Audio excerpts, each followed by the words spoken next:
여러분 안녕하세요. 강책방의 민입니다. 날씨가 점점 더워지고 있네요. 충분한 물을 섭취하시고요. 항상 건강에 유의하시기 바랍니다. 오늘 제가 읽어드릴 작품은 김동인 작가의 편주에 가는 곳입니다. 이 작품은 평범한 남자인 도미와 그 시대의 절세의 미색이었던 부인에 대한 이야기인데요. 이들 부부는 부인의 너무나 뛰어난 미모 때문에 많은 일들이 일어나게 되는데요. 그 소문은 게르왕에게까지 들어가게 됩니다. 게르왕은 이들 부부에게 어떤 요구를 하게 될까요? 저는 개인적으로 이 작품을 읽으면서 잘못된 군주의 사사로운 감정 때문에 백성들이 받는 고통은 너무나 크다고 생각됩니다. 어떤 군주를 맞이하냐에 따라서 백성들의 삶은 달라진다고 봅니다. 자, 그럼 김동인의 편주에 가는 곳 시작하겠습니다. 즐거운 시간 되세요. 편주에 가는 곳 김동인. 동방의 전기를 한 몸에 지니고 기다랗게 벗어 내려오던 산맥이 한 군데 맺힌 곳. 거기는 봉우리를 구름 위로 솟고 널따랗게 벌려있는 태백산이 있다. 이 태백산 아래 자리를 잡고 한 개의 나라를 건설하고 나라 이름을 동부여라 한 금화왕 때에 금화왕에게 사랑을 받는 소년이 있었다. 고주몽이라는 소년이었다. 7살 때부터 활쏘기와 말달리기로서 어른이 능히 대적지 못할 기능을 보여서 사람들을 놀라게 한 기이한 소년이었다. 이 소년이 뻘에서 말을 달리며 눈을 들어서 멀리 서편 쪽 하늘 닿는 곳의 사냐를 바라보며 옹심을 기르기 10수년. 드디어 기회를 얻어서 지금껏 몸을 의탁하고 있던 동부여를 등지고 서로 달아와서 거기 새로이 한 나라를 이루고 고구려라 정하였다. 고주몽의 이룩한 고구려가 차차 자리를 든든히 잡을 동안 주몽의 작은 아들 온조는 자기의 아버지의 나라에 머물러 있기를 꺼리어서 몇몇 신이 많은 신하를 이끌고 스스로 또 다른 나라를 건설하려 주인 없는 땅을 고르려 남쪽으로 내려왔다. 이리하여 하남 위례성까지 내려와서 거기서 기름진 땅을 얻어서 나라를 세우고 도읍을 정하고 국호를 백제라 하였다. 이리하여 시조 온조왕에서 비롯하여 제2대 다루왕을 걸쳐서 3대 기루왕을 지나서 제4대 게루왕의 시대. 말하자면 온조왕이 백제를 건국한 뒤 대략 150년쯤 지난 뒤의 일이다. 한 국가가 서서 150년이나 지나면 그때는 모든 것이 다 정체가 되고 건국 초의 긴장도 풀려서 태평시대다운 사건이 많이 생겨나는 것이다.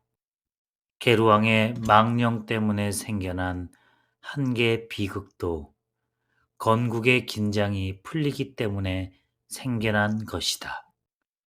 이 게루왕이 즉위한 지 얼마 지나지 않은 어떤 해 가을이었다. 벌에는 오곡이 무르익고 백성들은 배를 두드리며 이 성대를 축하하는 어떤 즐거운 가을날 백제 서울 어떤 한가한 모퉁이에 높아 서너지 앉아서 서로 쓸데없는 이야기를 주고받고 한다. 사실 아무 모에도 쓸데가 없는 한담들이었다. 누가 계집애만 5째 낳고 누가 시집을 가고 네 집 며느리가 어떻고 네 집 과부가 어떻고 말하자면 이런 노파들이 모여 앉으면 저절로 입에서 흘러나오는 부질없는 이야기들이었다. 한참 서로 이런 부질없는 이야기들만 하다가 한 노파가 맞은편을 바라보고 눈을 한번 질긋하고 다른 노파들에게 무슨 눈짓을 한다. 다른 노파들은 이 노파가 본 곳을 일제히 돌아보았다. 웬 한 젊은 여인이 지나가는 것이었다. 그 젊은 여인은 노파들과도 면식이 있는 모양으로서 노파들한테 미소를 하며 인사를 던졌다. 아주머니들 안녕합서요. 어디 가는 길인가? 잠깐 마실 갔다가 집으로 돌아오는 길이야요. 그럴듯하이. 걸음걸이가 발이 땅에 붙지 않는 품이 어서 가서 그 지압이 품에 안기려고 빨리 가는 게 분명하이. 아주머니도 그럼 앉아 말씀들 하세요. 어서 가게 돌뿌리 차지 말고. 놀랍도록 아름다운 얼굴을 가진 여인이었다. 그 놀랍도록 아름다운 얼굴에 달린 놀랍도록 아름다운 눈으로 노파들을 한번 흘긴 뒤에 자기의 가던 길로 가버렸다. 노파들은 모두 눈을 못고 여인의 뒤를 바라보았다. 여인이 길 모퉁이로 사라져 안 보이게 된 뒤에야 비로소 모두 얼굴을 바로하였다. 언제 보아도 이뻐. 장한 일색이야. 그들의 한담은 이번은 젊은 그 여인에게로 돌아섰다. 처녀쪽보다 시집가서 더 이뻐졌거든. 시집간 지도 이럭저럭 벌써 5년이지. 참 장안이 넓다 해도 저만한 색시는 또 없어. 나무랄 데가 없단 말이야. 얼굴도 이쁘거니와 마음씨가 터구와. 시집간 지 5년에 이렇단 말 한 번도 내본 적이 없고 칭찬뿐이었다. 말하자면 얼굴도 곱거니와 마음씨도 곱고 흠할 데 없다는 것이다. 이런 종류의 노파들에게 흠잡힐 곳이 없는 사람은 쉽지 않다. 도미에겐 과해. 앞갖고 말고 가세도 넉넉지 못하지 게다가 집안도 미천하지. 학이 닭에게 시집간 셈이다. 그래 옳은 말이야. 토미의 아내. 이 존재는 백제 서울에는 당시 한 큰 이야깃거리로 되어 있었다. 절세의 미색 도미의 아내는 일찍 처녀 시절부터 이야깃거리가 되어 왔다. 장차 누구의 아내가 되려느냐. 위로는 왕족으로부터 아래는 서민에 이르기까지 수없는 사내가 이 처녀를 얻기 위하여 장가를 안들고 혹은 약혼을 깨뜨리고 혹은 기체를 하고 경쟁들을 하였다. 한 개의 미천한 집의 딸이었지만 너무도 뛰어난 미모 때문에 이름이 장안을 덮었다. 그리고 그 집 대문 밖은 마치 저자와 같이 만날 젊은 사내들이 우글우글하였다. 그리고 그 인기가 너무도 굉장하기 때문에 온 장안 백성은 호기의 눈으로 이 처녀가 장차 어떤 곳으로 시집가나 주시하였다. 그랬는데 그 처녀가 골라낸 남편은 의외의 사람이었다. 그가 마음만 내면 왕후 장상에게도 능히 갈 수가 있을 것이요 어떠한 부요한 집에라도 갈 수 있을 것이오늘 그가 골라낸 것은 돔이라는 한 미천한 사내였다. 집안도 보잘것없었다. 가세도 보잘것없었다. 그렇다고 돔이 당자가 또한 뛰어난 인물에 혹하여 갔는가 하면 그도 그렇지 않았다. 돔이라는 인물은 아무 보잘것도 없는 한 평범한 사나이였다. 장안은 모두 입을 딱 벌렸다. 방맞은 사내들은 주먹을 휘둘렀다. 훌륭한 데 가서 평범하게 지내는 것보다는 평범한 데 가서 훌륭하게 지내겠습니다. 이것이 도미에게로 시집갈 때에 제 부모에게 한 말이었다. 그러나 장안 모든 사람들은 그 말 뜻을 잘 알지 못하였다.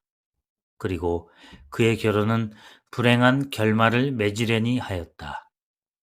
그만큼 뛰어난 인물의 계집이 아무 보잘것없는 도미의 집에 만족해야 할 리가 없다.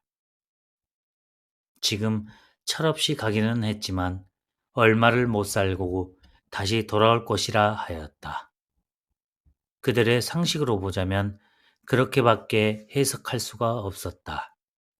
지금도 수없는 훌륭한 도령님, 서방님들이 연하여 유혹의 눈을 던지는데 평범하고 보잘것없고 가난한 도미의 집에 끝까지 붙어 있을 이치가 없다는 것이었다. 시집간 지 1년이 지났다. 현처의 소문이 차차 밖으로 새어나왔다. 가난한 살림살이를 맡아가지고 한마디의 불평도 없이 집안을 다스리고 남편을 섬기고 잘 산다는 것이었다. 그러나 길심 좋은 장한 사람들은 그래도 감시의 눈을 게을리지 않았다. 1년쯤이야 아직 아무것도 모르지. 이제부터야 차차 실증이 날 테지. 자기네의 경험에 미루어 이렇게 비평하고 감시하였다. 또 1년이 지났다. 현처의 소문은 차차 높아갔다. 시집 온 지 2년. 그새 수없는 유혹의 손끝이 그를 불러도 보았으며 수없는 유혹물이 그를 달래도 보았지만 눈 한 번 거듭도 보지 않고 가난한 제 집안을 아름답게 꾸미기에 열중이라 한다. 3년도 지났다. 4년도 지났다. 인젠 유혹의 손도 감히 그의 곁에 이르지 못하였다. 10번 찍어서 꺾이지 않는 나무가 없다지만 도미의 아내뿐은 1000번을 찍을지라도 꺾이지 않을 것을 인젠 알았으므로 헛된 노력은 인젠 중지한 것이었다. 동시에 도미의 아내와 정절과 미모에 대한 칭찬이 차차 장안에 퍼지기 시작하였다. 얼굴과 마음이 똑같은 망골색이야. 다른 점으로는 아무 보잘것도 없는 도미의 집안이었만 그 아내의 덕으로 장안의 이름 높은 집안이 되었다. 장한 사람 치고 도미의 집이라면 인젠 모를 사람이 없었다. 그리고 그 소문은 퍼지고 퍼져서 백제 전국에 꽤 유명한 집안으로 이름났다. 평범한 집안에 가서 훌륭하게 살겠습니다. 과연 평범한 집안에 갔기에 그 집안의 명성이 퍼졌지. 좀 웬만한 집안에 갔다면 그 집의 한 며느리로서 장안에서는 벌써 잊히어 버린 지가 오랬을 것이다.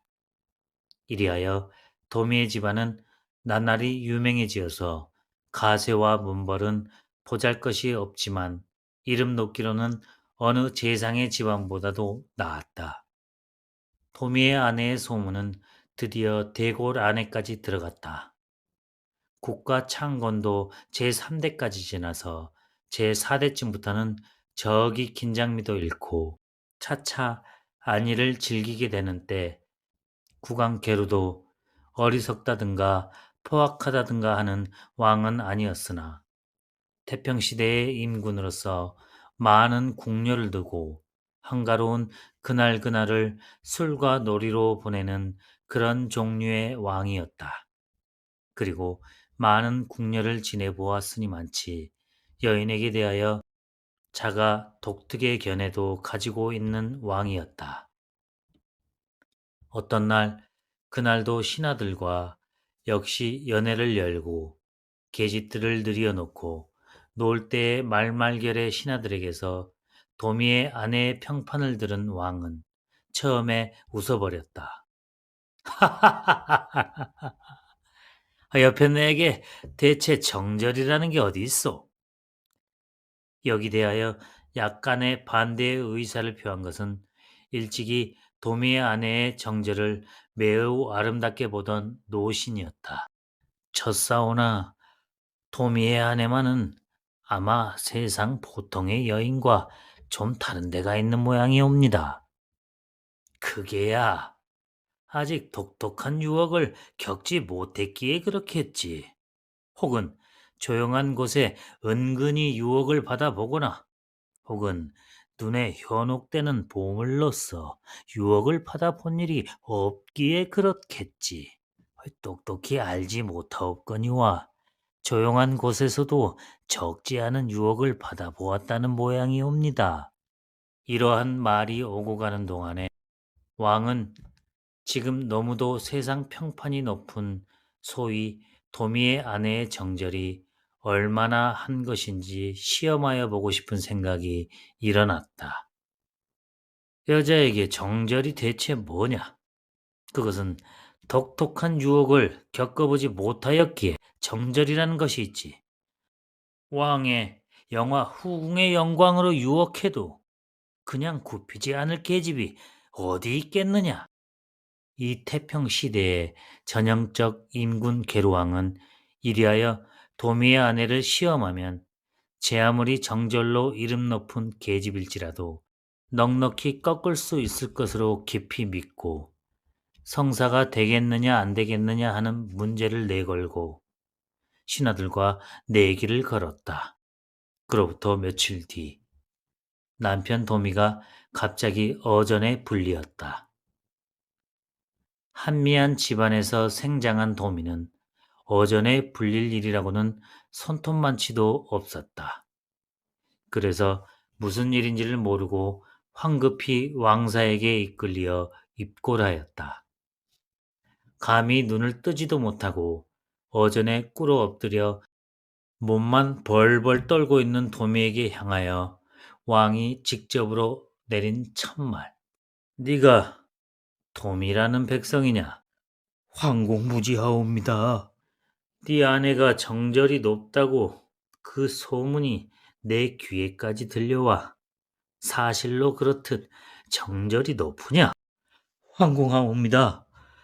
변변치 않은 계집의 소문이 구중까지 넘어들어와 어이를 더럽힌 죄를 무해라 아래올 말씀이 없사옵니다. 그러면 사실 그렇듯 정절하단 말이냐? 세상이 모두 그렇다 하옵니다. 너도 그렇게 믿느냐? 소신도 그렇게 믿사옵니다. 믿어? 왕은 미소하였다. 내 믿는다는 뜻은 대체 계집에게 정절이라는 것이 있다고 믿는다는 말이냐? 혹은 네 아내에 한해서는 정절이 있다고 믿는다는 말이냐? 쳤사옵니다마는 천하의 여인이 다 부정하다 할지라도 소신의 계집만은 정절하리라고 소신은 믿사옵니다. 과거 5개년의 경험에 미룬 자신 있는 대답이었다. 이 너무도 자신 있는 대답에 왕은 잠시는 먹먹히 도미를 굽어보고만 있다가야 입을 열었다. 조용한 곳에서 은근히 깨어도 안 넘어갈 듯 싶으냐? 네, 권세와 영화로 깨어도 그냥 지킬 듯 싶으냐? 네, 권력으로 억압해도 그래도 소신의 계집만은 안 넘어가리라고 굳게 믿사옵니다. 그 세 가지를 다 병해서 깨어도 네, 음, 물러가거라. 좋은 아내를 두어서 너도 기쁘리라. 그리고 그날 도미는 어명으로 대궐에 그냥 머물러 두고 자백을 시켰다. 왕은 도미를 물러가게 한 뒤에 당신과 외양이 비슷한 신하 한 사람을 불렀다. 그리고 그 신하에게 당신의 의대를 한 벌 내어주고 노부까지 빌려주어서 그 신하로 하여금 왕으로 가장을 하고 왕인 체하고 도미의 아내를 유혹하여 보라는 것이었다. 신하야말로 꼭 먹고 알 먹게 되었다. 하룻밤이나마 왕의 행세를 할 특권을 얻은 위에 또한 절세의 미인이라는 도미의 아내를 재간껏 달래볼 고난까지 받은 것이었다. 그날 밤 이 거지왕의 노부는 대고를 떠나서 주인 없는 도미의 집으로 향하였다. 남편이 대궐에 불려간 뒤에 무슨 영문인지 몰라서 아내는 매우 근심하였다. 그리고 이제나 저제나 하고 남편이 대궐에서 나오기만 눈이 빠지게 기다렸다. 바싹 소리만 나도 남편이 아닌가 하고 내다보았다. 무슨 기척이 들릴 때마다 버선발로 뛰어나가 보았다. 그러나 낮에 들어간 남편은 저녁이 되고 날이 어두워도 돌아오지 않았다. 한 사람의 계집 종과 함께 문에 불을 켜 달고 남편 돌아오기를 기다릴 때에 뜻밖에도 왕의 거둥이 있은 것이다. 도미의 아내는 망지소조하였다. 어찌할 바를 몰라서 벌벌 떨며 뜰 한편 구석에 숨어 있었다. 궁액들이 먼저 와서 방안을 대강 정리한 뒤에 거지왕은 방 안에 자리 잡았다. 그리고 도미의 아내를 불렀다. 도미의 아내는 뜰 안에 불리어 나왔다. 마루 아래 굽궁하고 선 그는 감히 머리를 들지 못하였다. 네가 도미의 아내냐? 왕의 하문이 이것이었다. 네. 어디 머리를 들어라. 그러나 어전에 어찌 머리를 들랴. 그의 머리는 더욱 수그러질 뿐이었다. 내가 네 집에 거둥한 것은 너를 보러 온 것이로다. 나를 보러? 소문이 대궐까지 들어가서 황공하게도 이렇듯 왕의 거둥까지 보게 되었나? 왕의 그 본다 하는 것은 다른 뜻을 포함한 것이 아닌가? 더구나 지금은 밤이로다.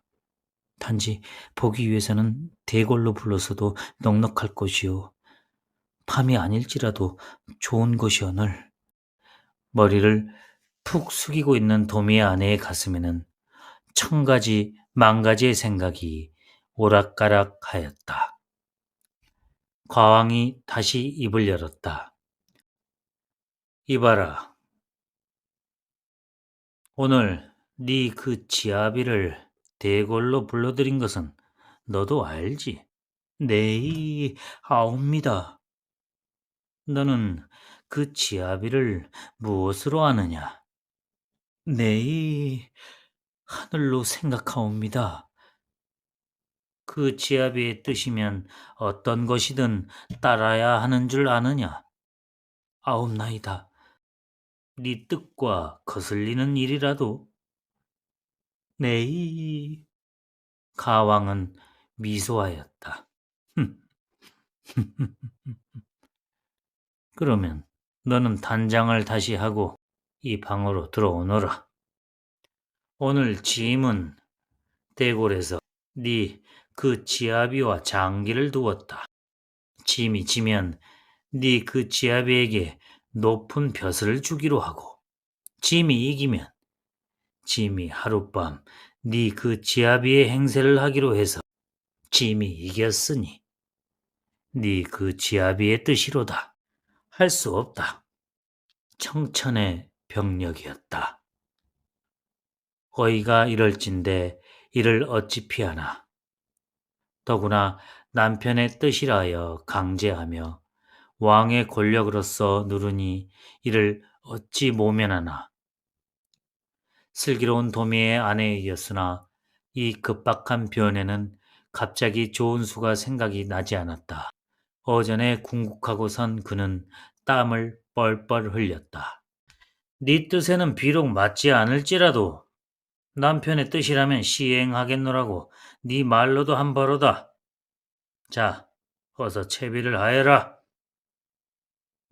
꼭 묻고 알먹을 심사에 이 과항은 어서 이 미색을 품에 안아보고자 독촉이 불같았다. 이 급박한 경우에 당하여 도미의 아내는 드디어 솟아날 군형을 발견하였다. 어이가 그리하옵고 그 지아비의 뜻도 그러하올진데 소신이 어찌 감히 거역하오리까. 그러면 소신은 잠깐 머리를 빗고 어전에 뵙겠습니다. 이리하여 그는 어전을 물러나왔다. 어전을 물러나온 그는 계집 종을 불러가지고 건너방으로 들어갔다. 네가 오늘 밤 폐하를 모시어라. 아무리 어명이요 남편의 뜻이라 하나 어찌 두 지압이야 섬기겠느냐. 종에게 사유를 타이르고 이렇게 부탁할 때에 계집종은 쾌히 승낙을 하였다. 도미의 아내는 계집종을 힘과 재간을 다해서 단장을 시켰다. 머리를 크게 하고 얼굴을 절반을 가리고 분을 희게 바르고 연지를 크게 찍어서 할 수 있는 것 자기의 모습과 비슷하게 만들어가지고 가왕의 자정에 있는 방으로 들여보냈다. 결코 머리를 들지 마라. 눈을 뜨지 마라. 작은 소리로만 말하해라. 신신 부탁을 하였다. 일찍이 도미의 아내를 본 일이 없고 다만 아까 캄캄한 뜰에 궁극하고 서 있는 것을 본 뿐인 과왕은 이 단장하고 들어오는 미녀를 물은 도미의 아내로 알았다. 이리하여 한 방에서는 거짓 왕과 거짓 도미의 아내가 함께 하룻밤을 지내는 동안 한편 방에서는 정말 도미의 아내가 이 가장극이 발각이나 되지 않을까 하여 한잠도 이루지 못하고 떨며 지냈다. 도미의 집에서는 이러한 일이 진행되는 동안 대궐에 붙들려 있는 도미는 어떤 궁액에게서 놀라운 소식을 들었다. 오늘 밤 왕께서 너희 집에 거둥하셔서 너의 아내를 보신다. 도미는 이 소식을 듣고 가슴이 찰썩하였다. 어떠한 영화로 유혹할지라도 혹은 어떠한 권력으로 위협할지라도 자기 아내가 결코 굽히지 않을 것은 도미는 뻔히 아는 배다. 자기 아내의 정절이 더럽혀지리라고 놀란 것이 아니었다. 그가 놀란 것은 자기 아내의 생명 때문이었다. 왕령으로서 위협할 때에 이를 모면할 수가 없게 되면 자기 아내는 반드시 스스로 제 목숨을 끊을 것이다. 목숨을 끊어서라도 제 정절은 지킬 것이다. 그리고 또한 아까 본 바 왕의 태도로서는 어떻게 해서든 꺾어보려고 할 것이다. 그러면 자기의 아내는 정령코 죽을 것이다. 대골에 붙들려 있는 몸이라 피하여 나갈 수는 없고 도미는 안타깝고 속상하여 밤새도록 혼자서 통곡하고 있었다. 이 희극미를 다분히 띤 비극의 밤도 어안간 밝았다. 하룻밤 국왕의 노릇을 한 위에 또한 절세의 미색을 품고 잤노라고 믿는 가왕은 득이양양하여 밝는 날 아침 입골하여 어젯밤의 경과를 왕께 복주하였다. 왕은 절세의 미색을 당신이 품어보지 못한 것이 얼마만치 아수하기는 하였지만 그래도 자기의 의견이 맞기 때문에 매우 흡족하였다. 왕은 도미를 불렀다. 하룻밤을 울어 새기 때문에 눈이 퉁퉁 부은 도미는 어전에 부복하였다. 내 어제 뭐라 했느냐? 운 모양이로구나. 왜 울었느냐? 황송하오나 소신이 상배를 하와삼기 울었습니다. 상배라. 네 말이 옳다. 아내를 잃었으니 상배는 상배로다. 네 아내는 어젯밤부터는 짐의 후궁이로다. 예? 도미는 깜짝 놀랐다. 놀라느냐? 놀라리라. 어리석은 사내야. 계집의 마음을 그렇듯 또 믿었더냐? 네 계집은 어젯밤 단장 곱게 하고 짐의 침석에 들었다. 믿지 못할 말이었다. 그러나 이것을 농담으로야 어찌 볼까. 입을 악물고 머리를 숙이고 있는 도미의 사지는 사시나무와 같이 떨렸다. 격분과 피의 떨림이었다. 이 어리석은 사내야. 인젠 너희 집으로 물러가거라. 그러나 어제까지 네 아내이던 사람은 인젠 짐의 후궁이니까 그렇게 알고 예식 범절에 소홀이 없도록 해야 한다. 이리하여 도민은 퇴고를 하였다. 왕의 말을 믿을까? 그것을 농담으로 볼까? 왕이 자기 집까지 거둥하였던 것은 틀림없는 사실인 모양이다. 그러나 제 아내가 왕을 모셨다는 것은 아무리 하여도 믿기지 않는 말이었다. 아픈 가슴을 부둥켜 안고 도미는 더벅더벅 제 집으로 돌아왔다. 돌아오매 아내는 여전히 기쁜 낯으로 맞아준다. 도미는 들어와서 어젯밤에 경과를 듣고 무한히 눈물을 흘렸다. 그러면 그럴 것이다. 죽거나 그렇지 않으면 어떻게 모면을 했을 것이지 꺾이단 웬 말이냐. 왕의 영화가 무엇이냐. 왕의 권력이 무엇이냐. 자기의 아내가 정절 꺾거나 굽힐 자는 이 세상에 하나도 없다. 아내의 앞에서 도미는 너무도 감격되고 고마워서 하염없이 울었다. 부처에서 서로 붙들고 한참을 서로 운 뒤에 그들은 오래간만에 만난 내와 같이 힘있게 서로 쓸어 안았다. 그러나 이러한 일이 영구히 탄로가 안 될 까닭이 없었다. 왕은 도미 아내의 꾀에 속았다. 이러한 소문이 어디서 나기 시작했는지 삼식간에 온 장안에 퍼졌다. 그리고 그 소문은 어안간의 대고래까지 들어가게 되었다. 왕은 이 소문을 듣고 경노하였다. 첫째로는 한 미천한 계집에게 속았다는 것이 분하였다. 둘째로는 한 미천한 계집이 외람되이도 왕을 속였다는 것이 괘씸하였다. 왕은 이 소문을 듣는 즉각으로 다시 도미를 대궐로 잡아들였다. 뜰 앞에 엎드린 도미에게 왕은 호령하였다. 네가 네 죄를 아느냐? 도미는 대답지 못하였다. 할 말이 없었다. 계집이 정제를 지켰다는 것이 과연 죄일까? 왕을 속였으니 혹은 죄도 될까? 부복한 도미는 묵묵히 있었다. 아느냐, 모르느냐? 모르겠습니다. 몰라?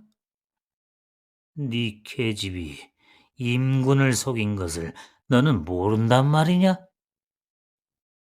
소신의 계집이 어리석으와 그런 일이 생겼는가 하옵지만 천기를 거스르지 않았사오니 소신의 생각으로는 죄는 되지 않을까 하옵니다.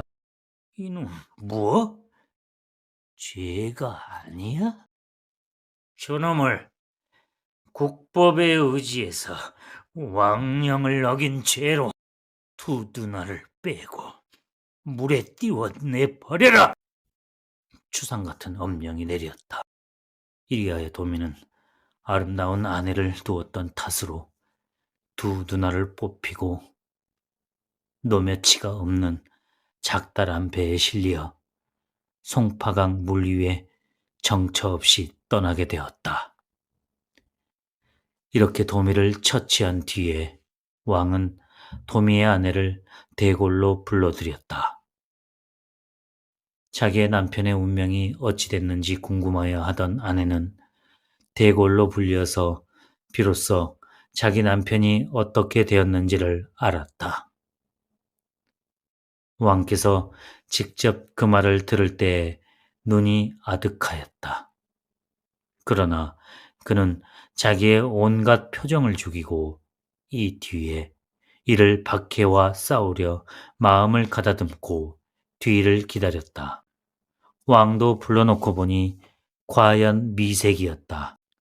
왕의 호탕한 마음은 저기 움직였다. 이전에는 한 미천한 계집으로서 정절이니 무예니 하는 것이 안 입고 와서 그런 처분을 하였지만은 어전에 불러놓고 보니 무럭무럭 욕심이 일어났다.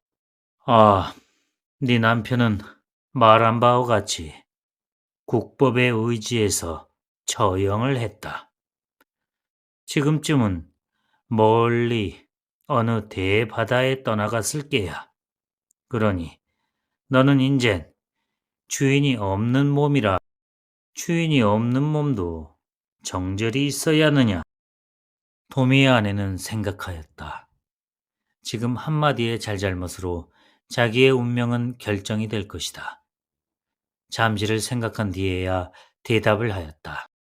파치리가 있고서야 정절이 있었지. 파칠이 없는 정절이 어디 있겠사옵니까? 그럼 너는 어떠냐? 소신은 이제 정절 바칠 분을 새로이 구하여서 그분께 다시 바치려 하옵니다. 그러냐? 그러면 오늘부터는 짐의 후궁에 있거라. 좌우를 명하여 즉각으로 후궁으로 맞을 준비를 하려는 모양이었다. 여기서 도미의 아내는 다시 입을 열었다. 폐하, 잠깐만 한 말씀을 올리게 허락해 주십사. 무슨 말이냐? 소신이 지금 몸이 더러운 중에 있사오니 2, 3일의 수유만 주시오면 몸을 깨끗이 하고 그 뒤는 일평생을 폐하를 정절로 모시겠사옵니다. 그는 마음대로 하여라. 도미의 아내는 대궐에서 나왔다. 그러나 갈 데는 어디냐?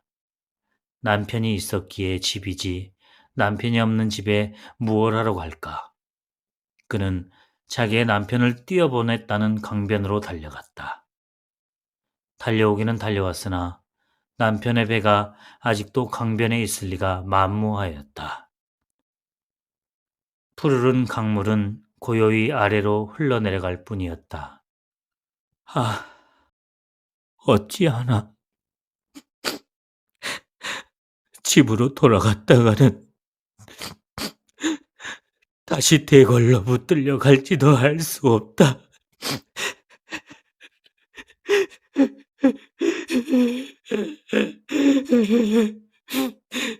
어쩔 바를 몰라서 그는 강변에 서서 넘어가는 황혼을 바라보며 통곡하였다. 한참을 통곡하다가 정신을 가다듬고 보니 저편 강가에 웬 자그마한 배 한 척이 주인 없이 떠 있는 것이 있다. 옳다. 저 배를 타자. 저 배를 타고 물결이 흐르는 대로 흘러내려가자. 임께서 타고 내려가시 물결 뒤따라 가노라면 임을 만날 곳이 있을는지도 알 수 없다. 그는 그 배로 갔다. 그 배에 올라서 배를 언덕에서 띄었다. 배는 물결을 따라서 아래로 아래로 흘러갔다. 이리하여 물결에 흘려서 흘러내려가기를 얼마를 내려가다가 배는 저 혼자 어디 걸려서 멈췄다. 신이 없이 배 안에 쓰러져 있던 도미의 아내는 배가 저절로 멎음으로 머리를 들어 보았다. 어느 섬에 걸린 것이었다. 모든 일이 다 귀찮은 그는 그냥 다시 누우려 하다가 저편에 좀 이상한 것이 보이므로 머리를 좀 들고 자세히 보았다. 그때는 새벽이었다.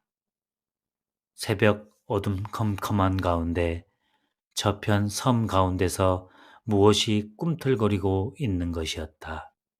무슨 신음성까지도 약간 들렸다.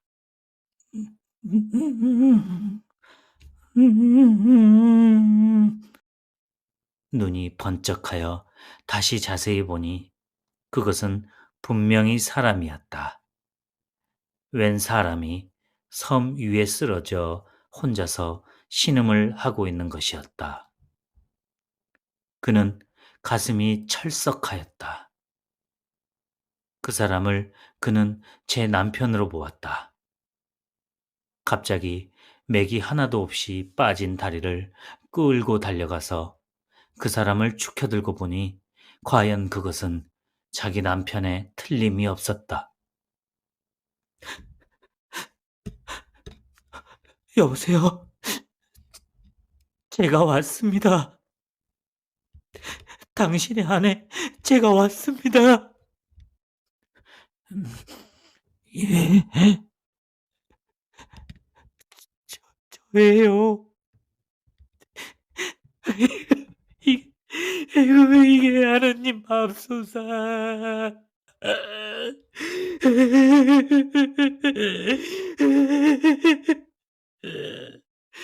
눈알이 뽑힌 남편을 부둥켜 안고 그는 통곡하였다.